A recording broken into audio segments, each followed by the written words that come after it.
Listo. ¿Qué tal, amigos? Bienvenidos a un nuevo episodio de Sabia Ignorancia. El programa se llama Sabia Ignorancia. Está medio cajeta, ¿no? Pero bueno, es la intención, poder tomar de la ignorancia que todos tenemos un poco, ¿no? Poder traer a expertos, a gente que conoce muchas áreas, ¿no? Y puede darnos puntos de vista inteligentes, ¿no? En esta ocasión está con nosotros Daniel Ramos. Daniel Ramos. ¿Qué tal? ¿Cómo estás? Yo me siento afortunado de conocerte, ¿no? Porque desde tu voz es como, ok, cada punto que tocas resulta muy, muy interesante, ¿no?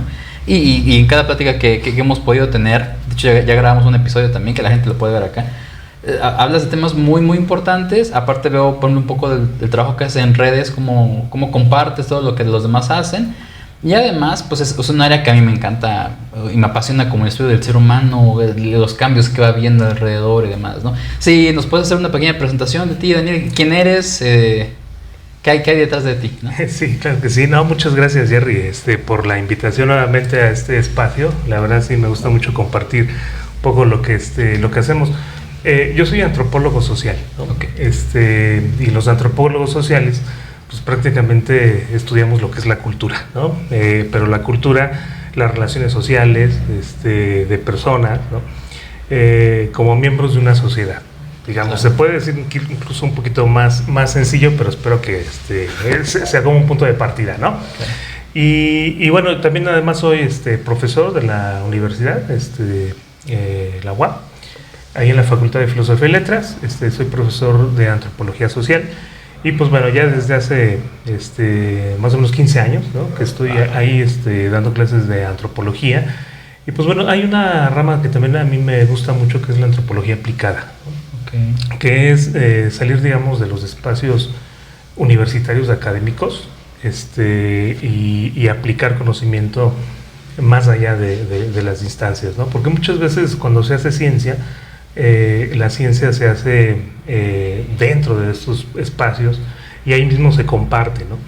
Pero hay disciplinas que salen también y que tratan un poco de encontrar un poco de beneficio, el beneficio social, ¿no? A otras áreas de la vida.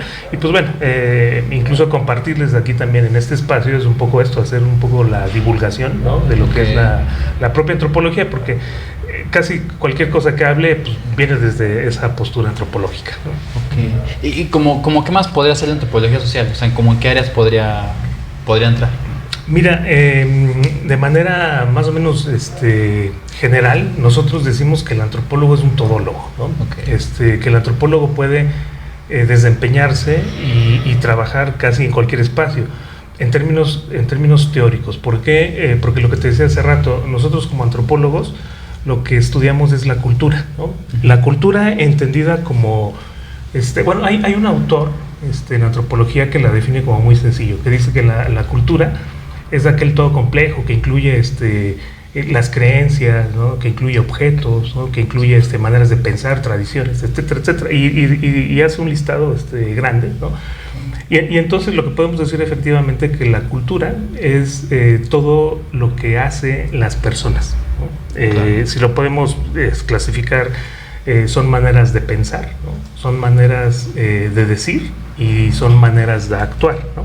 Digamos, en estos tres ejes está más o menos sintetizado lo que sería la cultura. Entonces, todo lo que yo piense, eso es resultado de una cultura y es cultura al mismo tiempo. ¿Por qué? Porque está influenciado por todo un proceso por el cual yo he sido conformado, ¿no? Y en ese proceso entran distintas instancias como la familia, la religión, el trabajo, los amigos, etcétera, etcétera, ¿no? Lo que he leído, ¿no? Y eso me hace pensar de esa manera, ¿no? Entonces, el pensamiento es parte de la propia cultura. Cuando decimos son maneras de decir, ¿no? Todo el lenguaje, lo que yo estoy hablando, es también resultado de un proceso histórico y de relacionarme con alguien más. Es decir, el lenguaje yo lo aprendo desde la propia familia, ¿no? De pequeños, okay. Al escuchar, al ver, ¿no? Al relacionar. Y digamos, ahorita estamos hablando en un idioma que es el español y nos entendemos tú y yo porque hemos crecido, digamos, en el mismo contexto cultural. En la misma cultura. Exactamente, ¿no? Pero también las formas en cuales, cómo yo digo las cosas, ¿no? Eso también es resultado de una cultura. Entonces va ligándose, fíjate, si son las maneras de pensar, que está, ahí está la ideología, y esa manera de pensar yo la traslado al lenguaje, en las maneras de decir. Entonces se va conectando y tiene una lógica y que se complementa muy bien con las maneras de hacer, ¿no? O sea, las maneras de hacer es, digamos, como una síntesis, pero también cierra este ciclo que te estoy diciendo. ¿Por qué? Porque las maneras de hacer, nosotros hacemos las cosas de determinada forma, dependiendo otra vez del contexto. De hecho, hay un meme, hay una frase en antropología que siempre se dice, es que los antropólogos siempre dicen, depende del contexto, ¿no? Sí, a fuerza. Y entonces sí, efectivamente, pues se puede sintetizar de esa manera, ¿no? Entonces, cuando yo hago las cosas de cierta manera, ¿no? Estoy poniendo, digamos, en práctica lo que yo soy, pero también el mismo proceso histórico que me ha hecho de esta manera, pero también estoy poniendo en práctica mi manera de pensar, ¿no? Y mi manera de decir. Te pongo ejemplos como muy, muy concretos, ¿no? Tú y yo podemos crecer en este mismo contexto sociocultural, pero a lo mejor tú tienes una forma de cocinar, por ejemplo, ¿no? Cocinamos la comida mexicana, ¿no? Pero a lo mejor yo lo hago de determinada manera, ¿no? A lo mejor yo le pongo más condimento, a lo mejor yo aso los jitomates, a lo mejor tú los hierves, ¿no? O sea, esas son las maneras de hacer, en donde en el hacer reflejamos también parte de la cultura, pero no solamente la reflejamos, también la reproducimos, ¿no? Entonces, todas estas cosas que decimos que a nosotros nos interesa estudiar, que es la cultura, el antropólogo lo que hace es observa, ¿sí? Okay. Y entonces el antropólogo le interesa estar ahí en donde pasan donde está pasando la cultura, ¿no? Y ¿Se les llaman como fenómenos o cómo les llaman ustedes? ¿Eventos? Mira, yo prefiero llamarle prácticas socioculturales. Sí, o sea, son prácticas hechas por las personas y que están determinadas por una sociedad y por la propia cultura. ¿Por qué por una sociedad? Porque las personas, nosotros nos relacionamos, ¿no?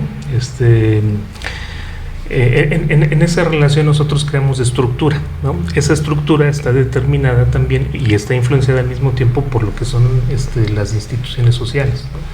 Una institución social no es un edificio, una institución social, digamos, no es algo del Estado, burocracia, no. La institución social, por ejemplo, es una unidad de organización que es normativa, que sanciona, ¿no? Y que se reproduce de manera, digamos, automática, ¿no? Una institución social, por ejemplo, es la familia, ¿sí? O sea, la familia como una institución social que es, nosotros dentro de una familia, ¿no? nos enseñan, es un centro de enseñanza, de educación, de formación, claro. y nos enseñan a reproducir familia. Y esa reproducción de la familia está determinada otra vez por lo que decimos, ¿no? por las maneras de hacer, las maneras de pensar y las maneras de decir, ¿no? Y entonces nosotros al reproducir la familia se nos enseña pues, que tenemos que ir a otra institución social que es la escuela, por ejemplo, ¿no? ¿Sí? O sea, que nos tenemos que educar. Y entonces, desde la infancia nosotros estamos ya influenciados por al menos dos instituciones sociales, que es la familia y que es la escuela, ¿no? En la familia nos enseñan el lenguaje, ¿no? Nos enseñan que hay también una estructura que es, digamos, una especie de organigrama, ¿no?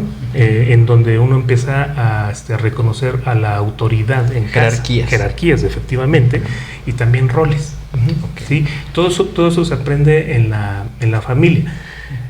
Ahí te enseñan, incluso ahí también se impone, se reproduce, como se quiera entender, ¿no? Pues cuestiones de género, de identidad, ¿no? Okay. Pero que también la otra institución social, que es la educación, se encarga de reforzar, ¿sí? Entonces es un diálogo, ¿no? Permanente. Muchas veces lo que te enseñan en la escuela también te lo enseñan en la familia y sí, se va reproduciendo, ¿no? Si agregamos otra institución social que es la religión, por ejemplo, ¿no? Que para muchos pensadores es la base, es la institución madre, ¿no? que es la religión. ¿Por qué? Porque en la religión madre lo que te enseña es la reproducción de un sistema de pensamiento binario. Okay, sí. Si hace rato decíamos que en la cultura están las maneras de pensar, ¿no? Entonces esas maneras de pensar están determinadas también en muchas ocasiones por este sistema de pensamiento binario, ¿no? ¿Cuál es el sistema de pensamiento binario que te ofrece la religión? Es el sí y el no. o dicho de otra forma, lo que está bien y lo que está mal, ¿no? Y a partir de ahí nosotros hacemos una serie de clasificaciones. Clasificamos la vida muchas veces en esos sentidos, ¿sí? Si existe una afuera, existe una adentro, ¿no? Si existe un arriba es abajo. Abajo, ¿no? O en términos más religiosos, si existe el infierno, existe el paraíso, ¿no? Sí, claro. Si existe lo bueno, existe lo malo, ¿no? Entonces el sistema de pensamiento binario que se encarga de dotarlo la institución religiosa, ¿sí? Y que también las otras instituciones lo toman como prestado, ¿no? Okay. En el discurso se puede decir como fácil, en la práctica, ¿no? Acuérdate que la cultura también son las formas de hacer, ¿no? Sí, claro. En la práctica se trata de seguir, digamos, con esa estructura, pero no necesariamente, ¿no? ¿Por qué? ¿No? Porque muchas veces, si tú dices, bueno, existe lo frío y existe lo caliente, y dice y sale alguien más con la cultura diciendo, oye, acá tenemos lo tibio, ¿no? Sí. Sí. Y tú me habías dicho que era sistema de pensamiento binario. Sí, exactamente. Sí, existe lo tibio. Si existe lo sólido, existe lo líquido. Pero ¿qué es lo que está en medio? ¿No? Lo gelatinoso, incluso hay quien dice que lo gaseoso, ¿no? Sí. Bueno, entonces casi todos esos que están en medio, en esa forma de clasificación, son se tornan raras, o sea, se tornan como situaciones difíciles de entender, son confusas, ¿no? Okay. ¿Por qué? Porque lo que tenemos pensamiento binario, entonces tienes que ser esto o tienes que ser esto, pero estar en medio no es opción. Inicialmente. ¿No? Inicialmente, exactamente, pero en la práctica sí. Okay, sí. Entonces, si nosotros empezamos a ver en la vida cotidiana todas estas formas de entender la clasificación en pensamiento binario, ¿no? Entonces nos vamos a encontrar con este tipo de situaciones de que sí, efectivamente, ¿no? O estás acá o estás acá, pero en medio puedes estar a veces, pero no siempre puedes estar ahí. Okay. ¿Por qué? Porque la misma sociedad te va influenciando a que te definas ya sea de uno o ya sea de otro, ¿no? No quiere decir que lo que está en medio no exista, sí existe, ¿sí? Pero le cuesta demasiado, ¿no? Encajar dentro de un estado o dentro de otro estado. ¿Por qué? Se pueden decir muchas cosas al respecto, pero al final de cuentas, desde la antropología y también desde la sociología, lo que uno lo explicaría, ¿no? Es que es parte de la estructura. Claro, sí. Y la estructura es permanente, casi no cambia, ¿no? Y solamente lo que hacemos es reproducirla, ¿no? Pero bueno, un poco así hablamos desde la propia antropología. Entonces, estos esquemas nosotros los podemos llevar a distintos espacios, ¿no? Para tratar también un poco de entender cómo se relacionan las personas unas con otras, ¿sí? Por ejemplo, últimamente la antropología está muy de lado apoyando mucho la mercadotecnia, ¿no? Okay. O dicho de otra forma, ¿no? La mercadotecnia se ha metido mucho en la antropología como diciendo, a ver cómo le hacen ustedes para estudiar a las personas, ¿no? Okay. Porque esto nos hace falta llevarlo para nuestra propia disciplina, ¿no? Entonces, los antropólogos sociales, pues bueno, ahí tienen como un nicho muy grande que hacer. Había una marca de coches, no me acuerdo cómo era, una alemana, ¿no? Que dicen que fue la primera empresa automotriz que empezó a hacer coches de acuerdo a lo que querían las personas.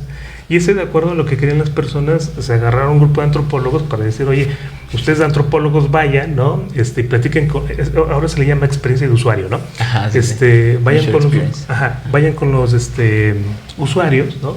Y recoléctenme la información y díganme las necesidades que ellos tienen para hacer un coche.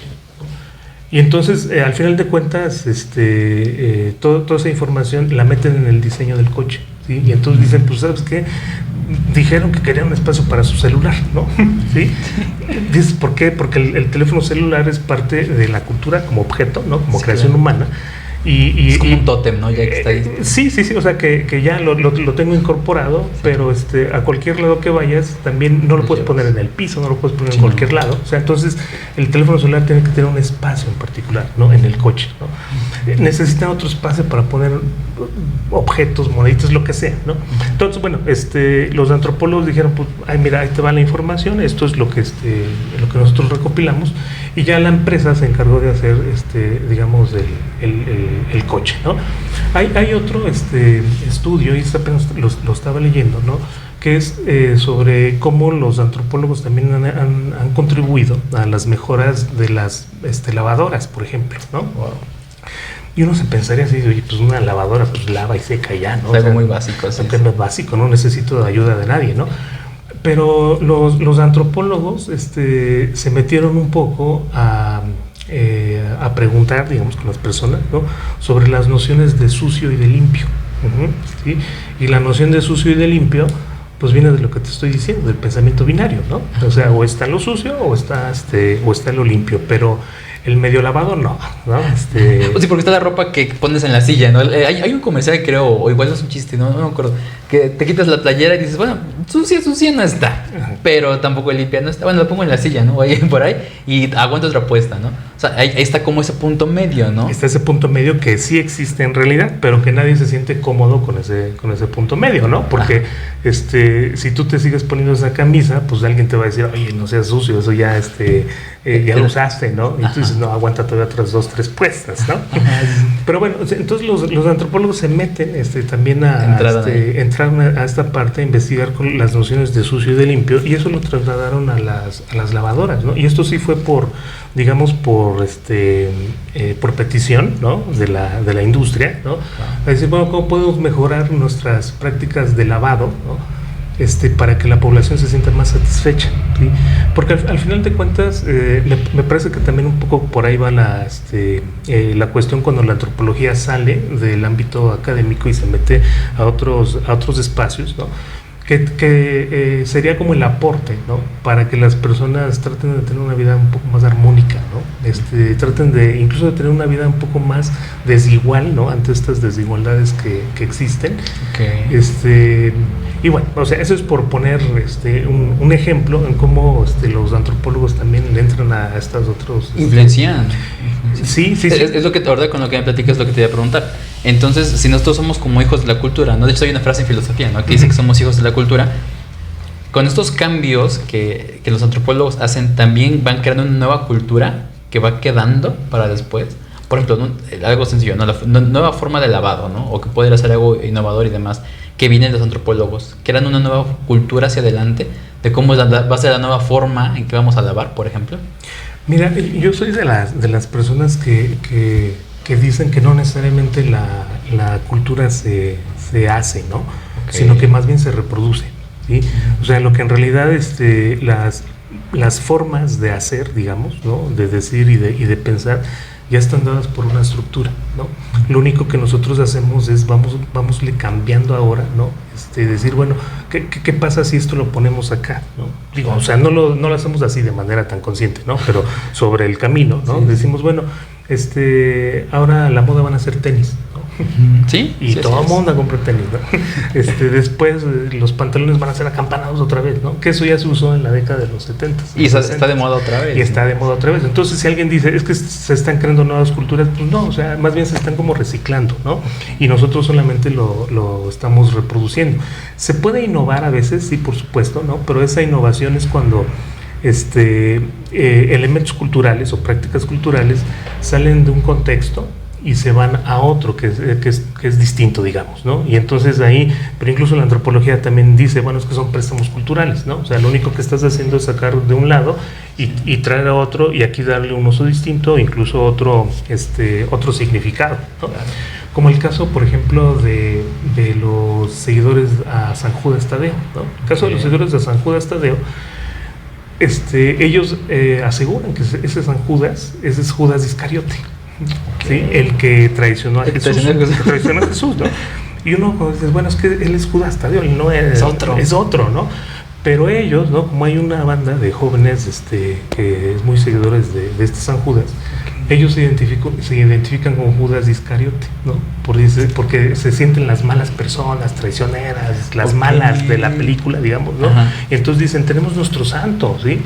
Y ahí es donde te digo como un elemento cultural, ¿no? Se lleva a otro espacio y se resignifica y las personas le dan el uso. Y no es que exista un nuevo santo, sino más bien ese santo existía, es ¿no? otro. Y le dan un nuevo uso o le dan un nuevo significado. Entonces así pasa con muchos aspectos de la cultura, en donde no necesariamente se están creando, ¿no? Sino más bien se están reciclando, o en algunos otros casos se están trayendo de otros espacios y se están utilizando. A mí me llama mucho la atención Digo, y está esta frase del famoso wannabe, ¿no? Siento que mucha de la cultura, en general, tanto comida como, llámale lo que sea, programas de televisión, todo, entretenimiento, queremos copiar todo a Estados Unidos, o a la mayoría. Hay como una gran influencia, ¿no? ¿Será que nuestras superestructuras y demás se están debilitando, que buscamos que otra cultura, que otro lugar tomar para poder tener algo de dónde sujetarnos realmente? O sea, ya no es tan común, por ejemplo, no sé, ver gente con sombrero, ¿no? O que la gente ponga en sus cumpleaños mariachis, ¿no? O sea, ponen a Taylor Swift o algo así, ¿sabes? ¿Qué pasa? ¿Se está empobreciendo la cultura mexicana en los jóvenes tal vez? ¿O qué es lo que podría suceder ahí?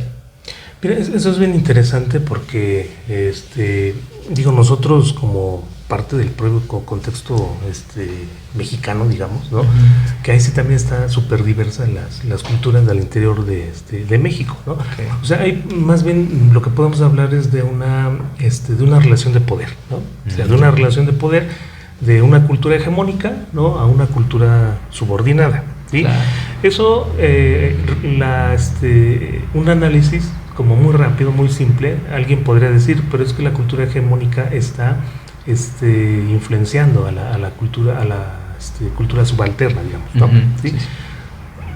Sí pasa, por supuesto, ¿no? Pero en otros casos no necesariamente pasa, porque esa relación de poder es convenida, digamos, ¿sí?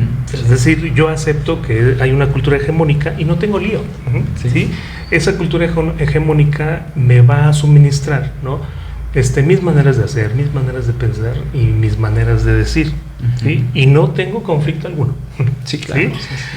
Pero hay quien lo ve como diciendo, sí, es que están haciendo un acto hegemónico y eso no se vale porque somos una cultura con identidad propia. Seguro que sí, como ellos también son una cultura con identidad propia, ¿no? Okay. Entonces muchas veces sí hay una relación de poder, pero también a veces hay un diálogo, ¿no?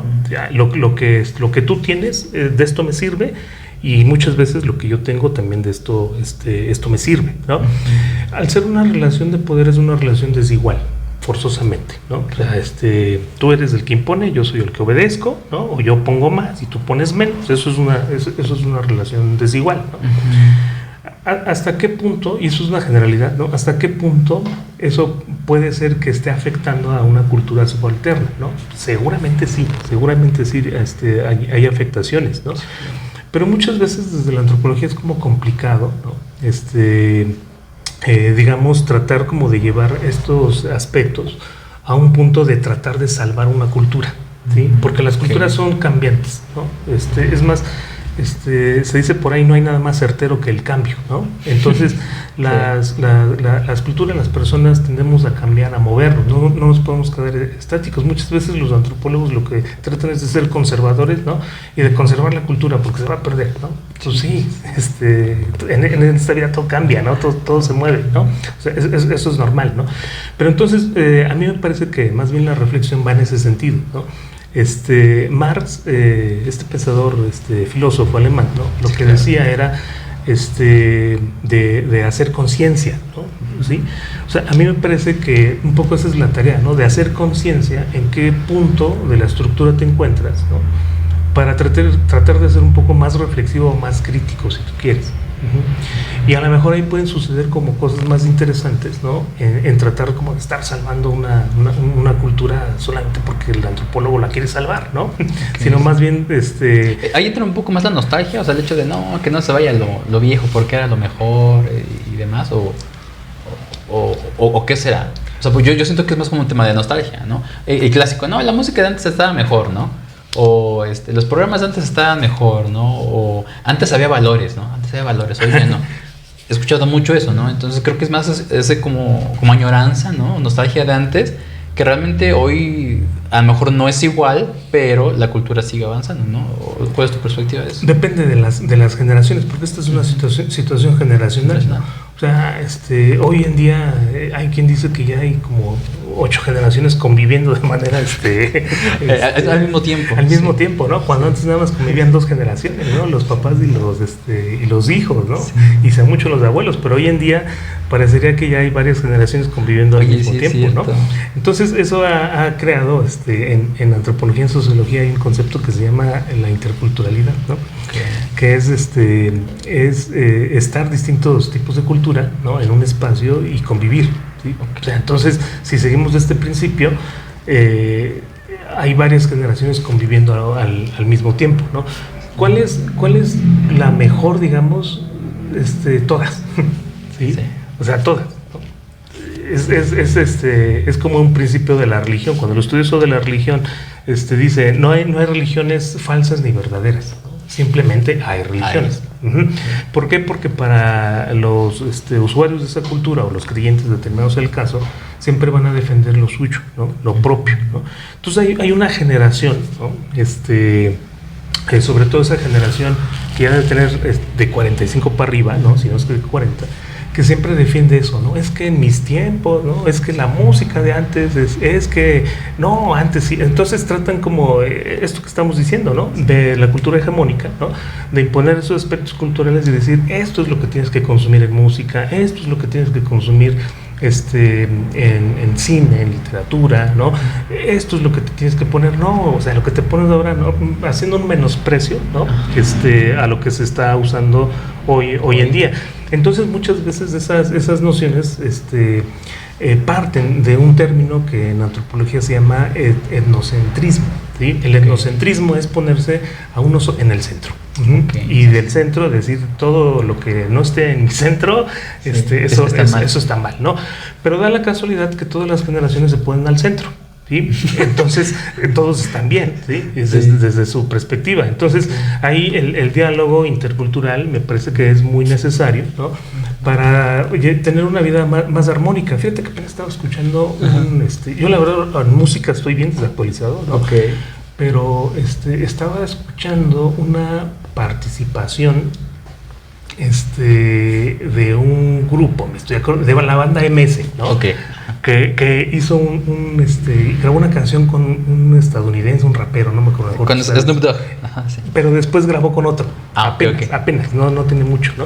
Y estaba viendo un pequeño documentalito, ¿no? Sobre esto, y efectivamente, en esto hablando de una cultura hegemónica, ¿no? Pues parecería que los gringos aquí son la cultura hegemónica no solamente para México, sino para todo el mundo, ¿no? Sí, claro. Y este cantante, ¿no? Lo que hizo fue decirle a la banda MS, ¿no? ¿Sabes qué? Ahora vamos a hacer el video musical, pero al revés, ¿no? Entonces ahora vamos a grabar a los güeros, a los gringos, que son los migrantes que se quieren ir a México, ¿no? O sea, igual era una fumada del propio cantante, ¿no? Sí, claro. Pero se están tratando como de hacer las cosas como al revés, ¿no? No mostrar siempre como la misma historia, ¿no? Sino como diciendo, a ver, ahora vamos a considerarte, ¿no? Pero incluso los estudiosos de la cultura y sobre todo el ejercicio del poder te van a decir, eso también es una relación de poder. ¿Sí? Sí. ¿Por qué? Porque tú me estás diciendo que es lo que tengo que hacer, al final de cuentas, ¿no? Entonces se vuelve un círculo pues que nunca termina, ¿no? Sí, claro. Que nunca se cierra, más bien, no círculo, entonces, ¿no? Pero se va a tratar como de entender un poco más o menos en ese sentido, ¿no? El diálogo entre distintas culturas, y de lo que se trata es de que esos diálogos sean más horizontales y sean más equitativos, ¿no? Desiguales sobre todo. Sí, y que no, bueno, yo siento, y para mí por eso estos espacios me encantan, porque es donde puedes platicar y tener diferentes ideas sin llegar como un choque, ¿no? Porque he escuchado, por ejemplo, a muchas, más que nada viejitas, ¿no? Señoras ya grandes, que dicen, no, es que hoy todos están pervertidos y todo el tiempo hablan de sexo y todo el rollo, y la señora tuvo 15 hijos, ¿no? Y es como, o sea, hay como un ego o un culto a lo que nos gustaba en nuestro momento, pero ahí viene mi duda. ¿Cuál es el momento ideal en el que nos sentimos superiores? O sea, por ejemplo, ¿por qué puedo decir que mi cultura fue mejor a cierta edad? No sé si me doy a entender. Uh-huh. ¿Según qué? O sea, mi parte más alta, mi epítome fue, no sé, entre 15 y 20 años, o fue entre 5 y 10, ¿sabes? O sea, mi cultura, ¿qué lo representa? El momento en el que mejor me sentí en el momento de mi juventud, o cuál es el tiempo en el cual la cultura se señala, digamos. Sí, eso es una... Porque eso ya viene a variar bastante. Sí, pero eso es una parte bien subjetiva, o sea, es decir, Claro. para las personas, ¿no? Ellos van a trazar la época en la que mejor vivieron, ¿no? Para una mamá con hijos, la mejor época es cuando sus hijos estaban solteros, por ejemplo, ¿no? Sí. Porque convivía con ellos, porque estaba, ¿no? Muchas veces para el que no es casado, ¿no? O perdón, para el que es casado, la mejor época es cuando estaba soltero también, ¿no? Ajá. O sea, va a depender muchas veces sí, de la subjetividad, de lo que signifique para cada persona el espacio-tiempo, ¿no? Sí. Y de ahí, ¿no? Que va siempre a tratar de buscar el referente, ¿no? O sea, cuando yo estaba hace 10 años, ¿no? Sí había música, ¿no? O sea, hoy en día no es música, o sea, todos estos... Estaba Queen, Michael Jackson. Queen, Michael Jackson, ¿no? Ahora, ¿qué es reggaetón y todas estas, ¿no? Derivaciones. Bad Bunny. Entonces alguien dirá, eso no es música, ¿no? No, sí, eso es música. Pero esa música está determinada por un contexto, ¿sí? Pero también por una cuestión hegemónica.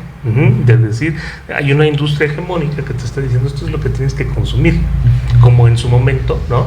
Para esas personas también la industria hegemónica les decía esto es lo que tienes que consumir, ¿no? Sí. Y entonces se están marcando como estos referentes, ¿no? En donde cada persona da cuenta de lo que fue y de lo que le significó, ¿sí? Y eso es lo que quiere resaltar y eso es lo que quiere reproducir. Pero también, por ejemplo, desde la propia antropología, partimos de una idea de que no hay culturas altas o culturas bajas, ¿no? ¿Sí? Es más, incluso la cultura no se puede medir, ¿no? O sea, tú tienes mucha cultura, yo tengo poca cultura, ¿no? Sino simplemente hay cultura. Entonces no se puede decir, es que se ve que es alguien culto. No. Okay. Desde la antropología, no. Okay. O sea, otra vez regresamos a lo mismo, en el discurso sí existe eso. Y cuando alguien dice es que... Pero realmente es una pantalla, o sea, por eso pregunto, porque es una pantalla el pensar que alguien es culto porque tiene traje, o porque usa lentes, ¿no? O porque está leyendo un libro, por ejemplo, ¿no? Sí, eso se entiende mucho, pero eso es una noción... copa de vino acá.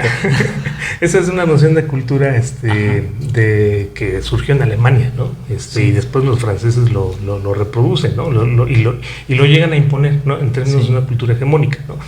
En realidad, desde la propia antropología, lo que nosotros decimos, bueno, la cultura no se puede medir, ¿no? Okay. Y cuando la cultura no se puede medir, entonces no existen las personas supercultas y las medianas cultas y las que no son cultas, ¿no? A lo mejor lo que quieren decir es que son personas que desconocen un tema, ¿no? Por no decir analfabetas, ¿no? Porque muchas veces se llega a confundir lo que es cultura con conocimiento, ¿no? O lo que es cultura también con poder adquisitivo, ¿no? O lo que es, o sea, todos estos discursos de las bellas artes, ¿no? Que surgen en Europa, en donde la literatura, la música, ¿no? Entonces dices, bueno, es que tú escuchas a Vivaldi porque eres culto, ¿no? Pues no, o sea, simplemente escucho a Vivaldi, ¿no? Porque me gusta, es una cuestión de gustos, ¿no? Pero si yo quiero reproducir una imagen, digamos, ¿no? Entonces eso es como parte mía solamente, pero no quiere decir que porque yo esté escuchando a Vivaldi, ¿no? Quiere decir que yo sea más culto que el que está escuchando a Grupo Pesado, a la banda MS, ¿no? ¿Sí? Que dices, ay, esos pobrecitos no tienen cultura. Por supuesto que tienen cultura, ¿sí? Sí, pero para hacer un análisis no se puede partir de una idea en donde tratemos de medirla, ¿no? Porque eso no nos va a llevar, digamos, a nada, porque en algún momento, ¿no? unos antropólogos trataron de medir la cultura, ¿no? Los famosos evolucionistas, ¿no? Entonces dijeron, la cultura va de lo simple a lo complejo, ¿no? Y la cultura empieza aquí y se va midiendo por el avance tecnológico que van teniendo las sociedades, ¿no? Y en algún momento pusieron a la cúspide de la cultura la civilización, pero la civilización europea, ¿no? Y entonces dicen, bueno, todos tienen que llegar acá.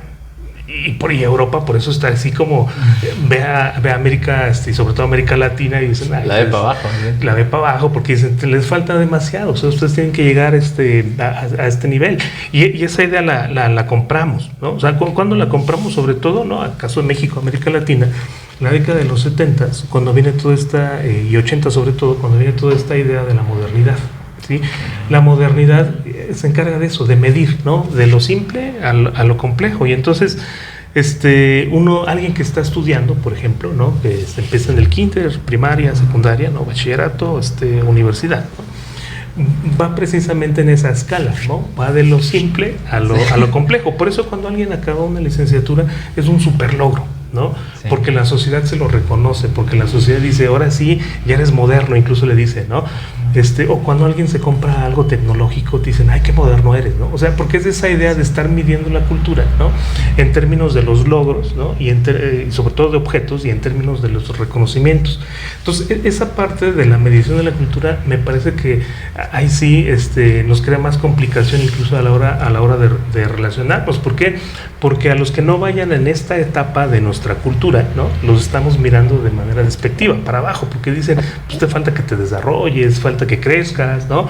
Porque se tiene esta idea de que la cultura se mide. Uh-huh.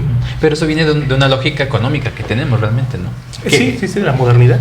Y que realmente no es una verdad absoluta, ¿no? O sea, es una verdad económica que viene, yo considero, por los tiempos que explicas y demás, el tiempo de capitalismo, ¿no? Es en el momento en el que empezamos a ver esas transacciones económicas, el que tiene más es el que tiene más poder. Y la mercadotecnia ayuda a que, como decías, cierta música, el boleto te cueste 50,000 pesos entrar y el otro concierto te cueste 200, ¿no? O sea, yo siento que es la parte que puede dar esa pauta, ¿no? Para poder diferenciar. Y aquí entra, bueno, algo muy, muy importante para mí, que es el tema económico, ¿no? O sea, es difícil que alguien pueda acceder a cierto tipo de digamos, de gustos o de placeres. Por ejemplo, puede haber alguien, no sé, en el campo que le guste Vivaldi, por ejemplo, y lo escuchó de repente por ahí y le llama la atención, pero no puede acceder a ese tipo de gustos, ¿no? Porque va a haber un límite económico. Eso llega a ser un problema para poder, digamos, poder dar la cultura a todos, ¿no? Fíjate que este es un tema también bien interesante porque aquí estamos hablando de acceso a la cultura, ¿no? Uh-huh. ¿Sí? O sea, ¿hasta dónde yo puedo tener acceso para escuchar a Vivaldi, por ejemplo, ¿no? Y no significa un acceso, digamos, necesariamente tecnológico, sí en muchos casos, ¿no? Porque cualquiera que ya tenga un dispositivo con conexión a internet, pues puede buscar Vivaldi, ¿no? Y ahí lo tiene, ¿no? Pero no es tan así de sencillo, ¿no? Uh-huh. Cuando se habla de acceso, ¿no? Implican como otra serie de situaciones en donde la persona se encuentra, por ejemplo, ¿no? A Vivaldi en el transporte público, uh-huh. Donde la persona se encuentra a Vivaldi cruzando un mercado, por ejemplo, ¿no? ¿Sí? Entonces ahí podemos hablar un poco como del acceso a la cultura. Te estamos acercando a este autor de música, ¿no? A tus propios espacios. Ese es acceso, ¿sí? O sea, porque si no, de otra forma es, pues buscan en el internet y ahí escúchalo, ¿no? ¿Sí? Fíjate que esto sucede mucho también que con los museos o con las bibliotecas, ¿no? Mucho se habla del acceso a la cultura escrita, ¿no? En el caso de las bibliotecas, ¿no? Cuando dices, bueno, yo creo que aquí en Puebla tenemos la noción de que pues, las bibliotecas están en el centro. Pero a ver cuántas veces has ido, cuántos libros has leído ahí, ¿no? Dices, bueno, no voy, pero sé que está. Uh-huh. ¿Sí? Pero si hubiera una política, porque esto se convierte también en política pública, ¿no? Si hubiera una política pública de acercar, de tener acceso, ¿no? Las bibliotecas, por ejemplo, a toda la población, entonces sería distinto, porque el Estado, a través de una política pública, le está diciendo a sus ciudadanos, ¿no? ¿Saben qué? Están estos espacios donde ustedes pueden leer, pueden llevarse libros, ¿no? Pueden relacionarse con las personas a través de la propia lectura, ¿no? Sin embargo, eso casi no se hace en México, ya no se dice Puebla, ¿no? Casi no se hace ya casi no se hace en México, ¿no? Vamos a tomar como, por ejemplo, los conciertos que están sucediendo en el Zócalo de la Ciudad de México, ¿sí? ¿Y qué es lo que dice la responsable de esa ciudad? ¿No? Dice, pues bueno, pues ahí les va este concierto, La Rosalía. La Rosalía.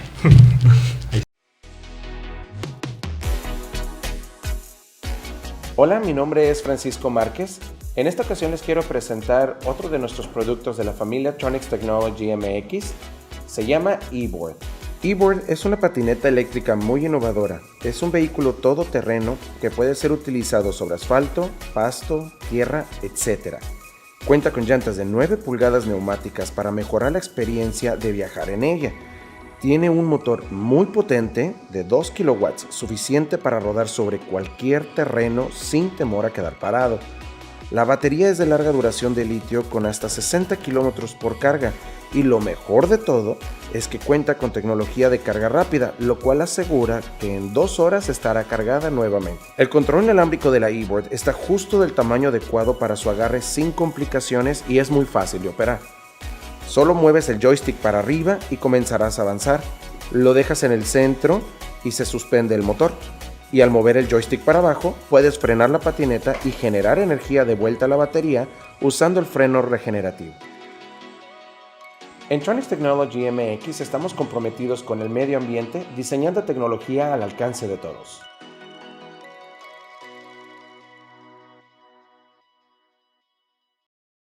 Sí, pues es lo que consume, ¿no? Sí. Sí, o sea, y pues toda la gente va, sí, eso es un acceso, ¿no? Pero si esta persona que está a cargo de la Ciudad de México pensara distinto, ¿no? Entonces dijera, a ver, que eso lo tienen de manera común, ¿no? Eso lo tienen a la mano, eso es accesible para ellos, ¿sí? Vamos a ponerles algo que no sea necesariamente accesible, ¿no? Pero no te vayas al extremo, no les vas a poner a Vivaldi porque ese es el extremo, ¿no? Sí, claro. O sea, ¿qué otra cosa le pones, no? Y que también le permita a tus ciudadanos, ¿no? Disfrutar, pensar de otra forma, relacionarse, ¿no? Pero también ponlo accesible, ¿sí? Porque no lo estás poniendo accesible, ¿no? Claro. Estuve en una exposición, ¿no? De pintura, ¿no? Y en esta exposición de pintura, ¿no? Estaba la fila enorme, ¿no? Cerca de 200, 300 personas, ¿sí? Para entrar a ver 2 pinturas, ¿no? De un autor, ¿no? Muy reconocido, que no voy a decir ahorita su nombre, ¿no? Y cuando uno entraba, ¿no? Decía, bueno, pues sí, ¿cuál es el autor? ¿Dónde está su biografía? ¿Qué más hizo? ¿Qué más pintó? ¿En qué contexto vivió? No, o sea, la gente iba y veía la pintura y ya, tanta. ¿Sí? O sea, eso tiene que ver con el acceso. El acceso no solamente es que tú puedas entrar gratis a ver una pintura, ¿no?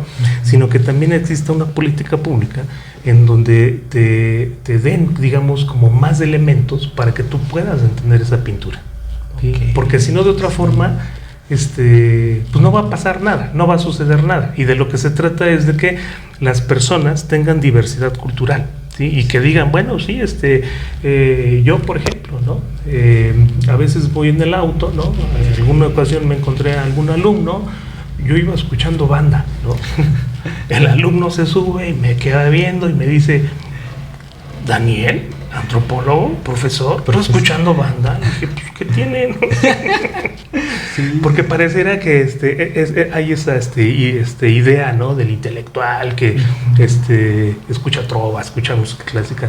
Pues no es cierto, o sea, de lo que se trata es de tener diversidad cultural.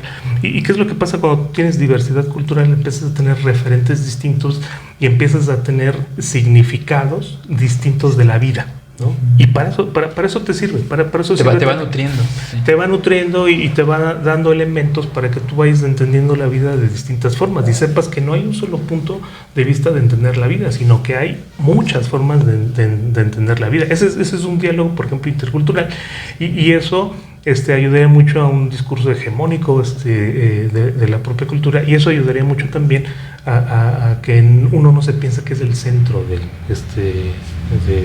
del contexto cultural, digamos. Sí, claro. Sí, tener como una humildad intelectual, ¿no? De decir, ok, yo tengo mi punto, pero pues no es el único que funciona y no es el único que va a funcionar ante todos, ¿no?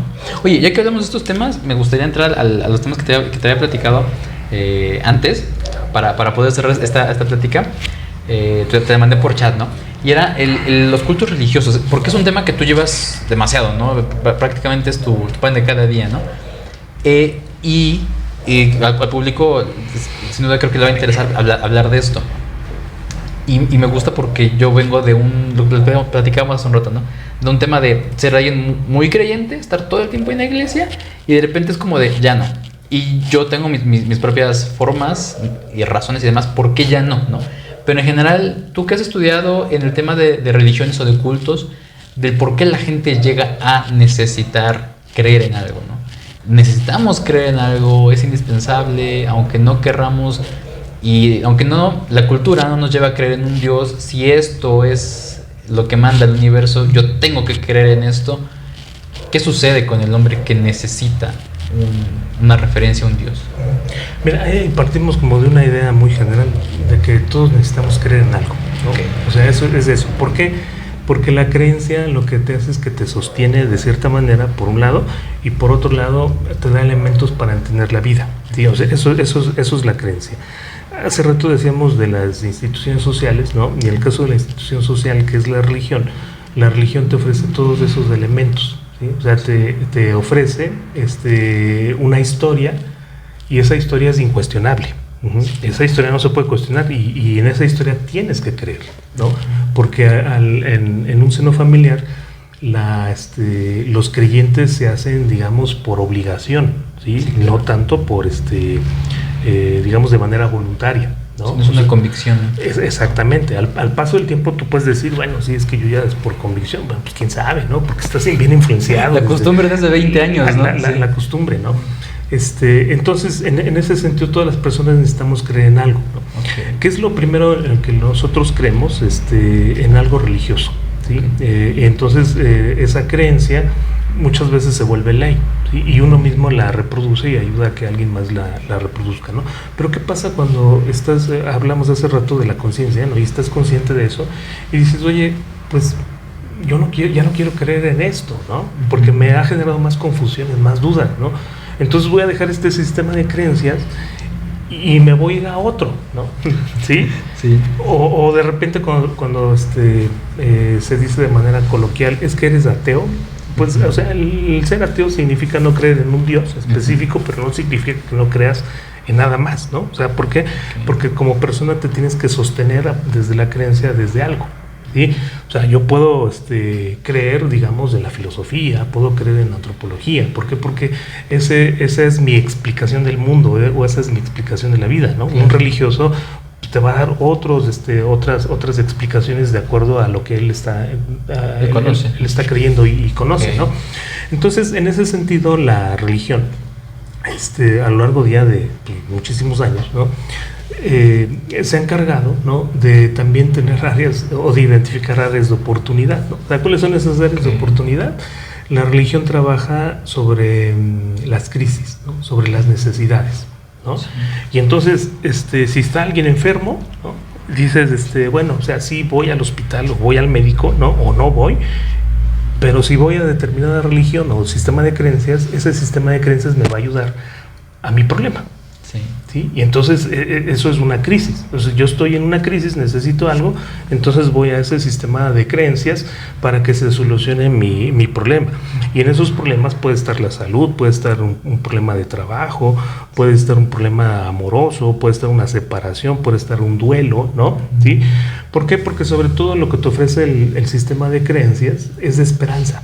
Okay. Y la esperanza es con lo que se juega de manera cotidiana, ¿no? O sea, si tú dices, yo estoy en este problema, pues llega aquel religioso y te dice, no te preocupes, tu problema se va a solucionar. Con nosotros se va a solucionar. Con nosotros se va a solucionar, ¿no? Eso es un comercial, ¿no? Ajá, se va a solucionar. Y dices, pues, ¿tú cómo sabes que se va a solucionar? Dices, bueno, no lo digo yo, lo dice alguien más grande que yo, ¿no? O sea, ¿por qué? Porque en eso se argumenta la religión, en el que tú tienes que creer que existe una entidad que es más poderosa que todos nosotros y que es una divinidad, y entonces ella es la que va a solucionar.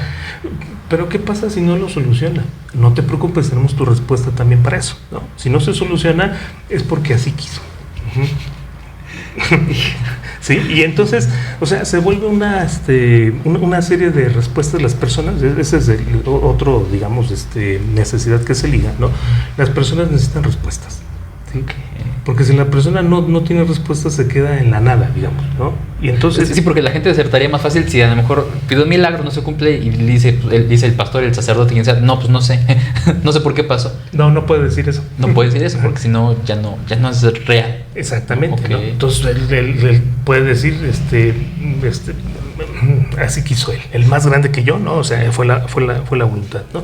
Entonces, esas son, es digamos como la materia prima con la que trabaja la religión, ¿no? las necesidades, las crisis, ¿no?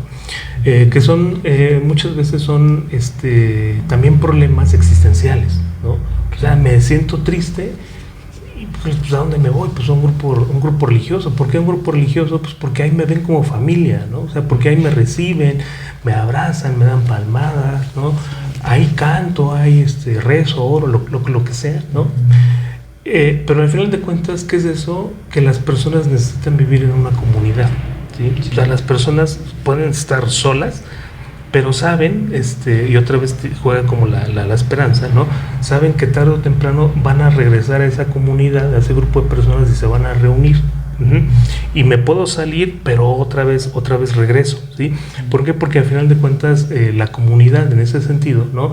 Es una entidad fuerte, ¿no? Sí. que te da mucho sustento en términos físicos y en términos emocionales, ¿no? Cuando, por ejemplo, cuando alguien de la familia fallece, ¿no? El discurso frío de la ciencia, ¿no? No es que falleció porque se le tapó la vena y el miocardio, no sé cuántas cosas más te dicen. Pues sí, ¿no? Lo aceptas, ¿no? Algo físico. Ajá, algo físico. Pero si tú vas a un sistema de creencias, una religión, pues te van a decir, no te preocupes, ya está con Dios, Dios lo llamó, ¿no? Y ya está, ya con él. Dices, ay, ¿cuál discurso quieres, no? ¿El del médico frío? ¿Cuál te da más consuelo? O el de, exactamente, ¿no? Justo eso, porque la religión lo que te ofrece es consuelo. Sí. Pero tienes que creer, ¿no? O sea, la religión lo que te ofrece es esta cuestión de metáfora, ¿no? Porque la metáfora es bien importante para la vida, ¿no? Porque si no existe la metáfora, entonces todo es frío, como el discurso de la ciencia, ¿sí? Y entonces tú necesitas refugiarte, o como persona uno necesita refugiarse en estos discursos, ¿no? Pero también es importante decir que hoy en día la religión tiene, digamos, varios, o más bien hay otros espacios más allá de la religión, en donde no necesariamente todas las personas van a un sistema de creencias, sino que van también a otros espacios que tienen características muy similares, que se parecen mucho a estos espacios religiosos, y ahí las personas también están encontrando respuestas, ¿no? Pero también es importante decir que si la religión tenía respuesta para todo, ¿no? Hoy en día las personas van a un grupo para encontrar una respuesta determinada, pero después van a otro grupo para encontrar otra respuesta, y pueden ir fácil a 5 o 10 grupos para encontrar las respuestas que antes la religión se las daba en un solo espacio, ¿sí? Y entonces por eso aparecen hoy en día diversidad de discursos, ¿no? Diversidad, digamos, de productos, de personas, de líderes, etcétera, etcétera, sí. ¿No? Que te están conduciendo a que tú digas, bueno, ahora tú eres el que va a elegir dónde quieres satisfacer todo este tipo de necesidades, ¿no? Entonces, la cuestión, ¿por qué? Otra vez regresamos a lo mismo, porque todas las personas necesitan creer en algo. Sí, sí. De hecho, a mí me da un poco de risa, porque decían, hay un meme también de eso, ¿no? Dice, ponen a una persona así, no, yo ya no creo en las religiones, igual un discurso marxista, no es el loco del pueblo, son lo peor, o sea, ¿no? Por otro lado, voy a la ayahuasca, voy al... ¿sabes? Todo ese tipo de cosas, voy al yoga. Y es como de... Solo emigras, ¿no? Claro. Porque necesitas seguir llenando ese que es como vacío que habrá... Son necesidades, son crisis y efectivamente también son vacíos. O sea, que antes la religión tenía la respuesta a todo, ¿sí? Hoy en día... pues la religión sigue teniendo respuesta, pero solamente para el creyente, ¿no? En ese sistema. Pero hay muchos creyentes también que están siendo más, digamos, reflexivos, ¿no? Han cuestionado su propio sistema de creencias, ¿sí? Es decir, bueno, ¿yo por qué tengo que creer en lo que creyeron mis papás, por ejemplo, ¿no? Sí. O sea, me estoy encontrando con otras cosas, empiezan a ser más críticos de su propio entorno y empiezan a ver otra serie de posibilidades, ¿no? Que hoy en día se habla de un debilitamiento de las instituciones religiosas, ¿no? Hay quien dice, no es cierto, lo único que está haciendo es que se está trasladando la misma estructura a los otros espacios, pero la estructura religiosa sigue estando vigente, porque al final de cuentas la creencia, ¿no? Parecería que es una transversalidad, ¿no? y está en todos lados. Entonces Existe incluso este chiste o meme, ¿no? Que también dicen, todos son ateos, ¿no? Hasta que el Uber se va por otro lado, ¿no? Sí. O ahorita, hasta que ¿no? la bimba picada, ¿no? O hasta que está sacando ceniza del volcán, ¿no? Sí. Por ejemplo, ¿no? Sí, como ahorita. Sí. Y entonces dices, chin, y si de veras sí existe, ¿no? Y dices, no, pues mejor.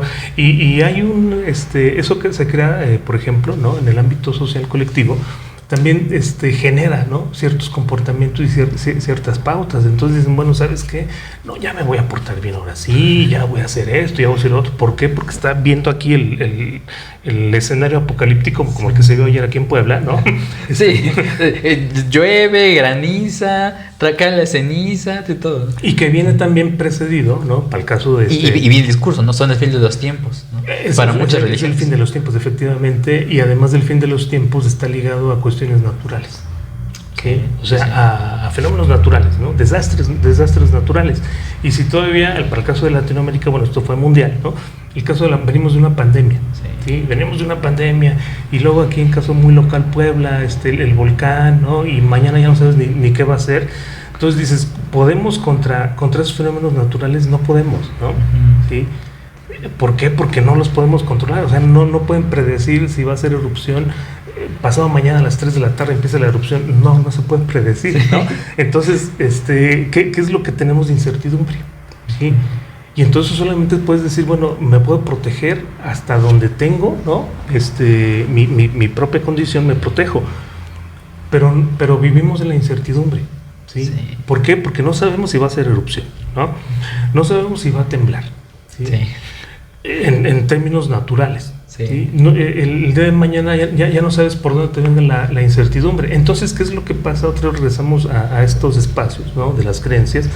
Lo que hacen es que te apaciguan un poco la incertidumbre. Claro. ¿Sí? Por eso desde muchos sistemas religiosos les conviene, como digamos, tener esta idea de decir, ¿sabes qué? Aquí en la vida te puede ir muy mal. Pero si tú te portas de acuerdo a los estatutos de mi sistema de creencias, vas a tener una vida mucho mejor cuando mueras. Sí. Y entonces, hasta que muera, no, pues yo quiero tenerla Acá. aquí, o sea, no, pues es que hasta que mueras te podemos dar como esa posibilidad de que tú seas eternamente feliz, ¿no? Porque son estas ideas de la eternidad, ¿no? De la felicidad, etcétera, etcétera, pero no lo puedes tener en esta vida, o sea, tienes que seguir una serie de pasos para que tú los tengas en una vida siguiente. Y entonces ese discurso genera certidumbre en la vida de las personas, ¿sí? Sí. ¿Por qué? Porque dices, bueno, ok, ya sé que no estoy trabajando para en esta vida, estoy trabajando para la siguiente vida, ¿sí? Y trabajar para la siguiente vida, tú estás en otro nivel que yo no creo nada de eso, ¿sí? Porque dices, bueno, ¿y a mí quién me va a sostener? Porque por lo menos tú estás creyendo, ¿no? En este discurso, y hay más personas que creen en ese mismo discurso y están con un objetivo viviendo en esta vida, ¿no? Sí. Pero si tú estás viviendo al día, tienes todos tus problemas y no tienes nada que te sostenga, pues entonces la tienes más complicada, porque por lo menos ellos, si están creyendo en algo, están atenidos y esa incertidumbre disminuye. Sí, claro. Y entonces, por ejemplo, discursos religiosos es que escuchamos ayer, por ejemplo, ¿no? Con lo del volcán, ¿no? Y te dicen, es que eso ya está escrito, ¿no? Sí, te enseñan en la Biblia, ¿no? En la Biblia, ¿no? Es que uno se puede, pues ahorita como digamos, como reír de eso, pero esas personas lo tienen claro. Sí. No se ríen. No se ríen, dicen, es que es la voluntad de Dios, sí. ¿no? Dices, pues sí, ella lo tiene claro, pues acá en su mente, ¿no? Porque la incertidumbre para ellos no existe del todo. Puede existir el miedo si tú quieres, ¿no? Pero la incertidumbre no necesariamente. Entonces eso es justamente un poco de las funciones que tienen todavía los sistemas de creencias, ¿no? Religiosos. Hola, yo soy Lizeth Cruz y te puedo platicar que soy una mujer sumamente dinámica, emprendedora y con una energía muy, muy alta. Tengo la creencia de que la energía alta siempre sale ganadora. Contándote un poco de mí, pues soy mamá de 2 hombres, ya, un muchacho de 22 y uno de 27, artistas a los que he tenido la fortuna de criar y con quien he tenido la oportunidad de crecer, dado que fui mamá muy joven. Durante alrededor de 12 años fui empresaria zapatera de una conocida marca aquí en Puebla.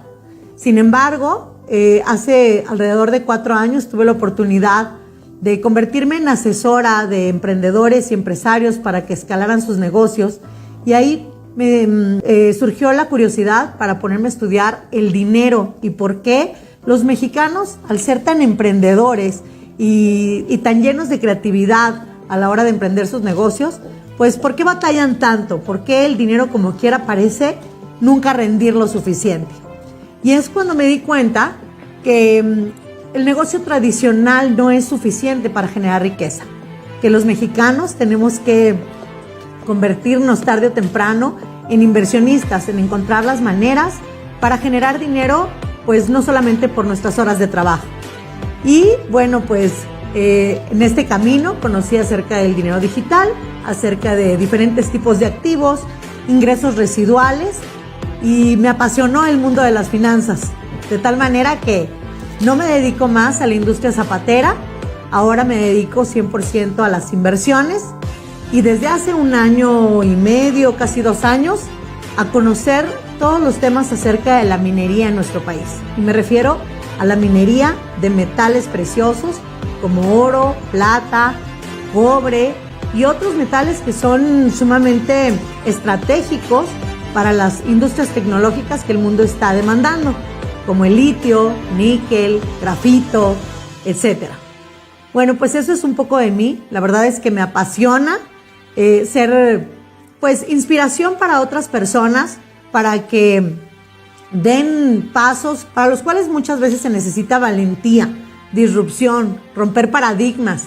Sé que es muy difícil cambiar la manera de pensar, pues tenemos ideas muy arraigadas. Sin embargo, el mundo nos está dando grandes oportunidades para generar riqueza de muchas maneras diferentes. De tal manera que pues a esto me dedico, a compartir acerca de todo el aprendizaje que he tenido.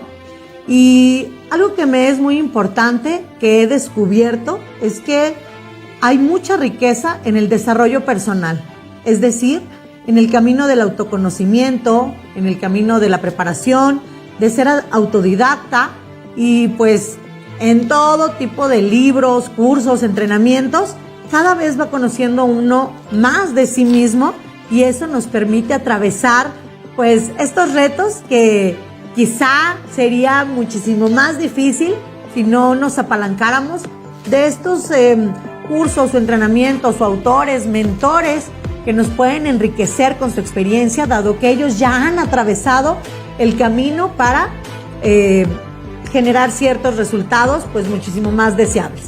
Entonces, pues eso soy el día de hoy, un puente, una persona amigable que se dedica a ayudar, a jalar lo más posible para que más mexicanos puedan acceder a conocimiento sumamente enriquecedor, inspiración para hacer la mejor versión de sí mismos y que le demos la vuelta a la economía de México. Tengo la certeza que trabajando todos en conjunto, con la oportunidad que nos está dando esta época post-pandemia, podemos darle la vuelta a la economía de México. Podemos sí ser, pues, cada vez más gente la que salga adelante y, ¿por qué no, un día millonarios todos?